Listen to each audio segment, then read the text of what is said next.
அச்சேத்யோய மதாயோயம் அக்லேத்யோ சோஷயேவச்ச நித்ய சர்வகதஸ்தானோ அச்சலோயம் சனாதன. இந்த ஸ்லோகத்துல கிருஷ்ண பரமாத்மா அர்ஜுனனிடம் ஜீவாத்மாவின் தன்மைகளை பத்தி சொல்றார்.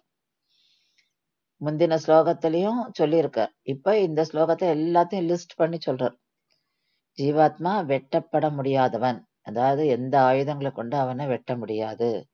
எரிக்கப்பட முடியாதவன், நெருப்பால அவனை எரிக்க முடியாது. நனைக்கப்பட முடியாதவன், தண்ணீரால அவனை நனைக்க முடியாது. உலர்த்தப்பட முடியாதவன், எந்த காற்றாலையும் அவனை உலர்த்த முடியாது அப்படிங்கிறார். அடுத்ததா அவன் நித்தியமானவன், எங்கேயும் இருக்கான் அவன் அப்படின்றார். எல்லா பொருட்களிலும் நிறைந்திருப்பான், ஸ்திரமாக இருப்பவன், இந்த நிலையானவன், சாஸ்வதமானவன், புராதானமானவன்.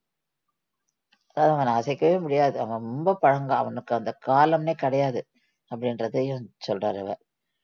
இந்த எல்லா குணங்களையும் அழகா ஒரு லிஸ்ட் போட்டு அர்ஜுனனிடம் ஜீவாத்மா பத்தி கிருஷ்ண பரமாத்மா இதுல விளக்குகிறார்.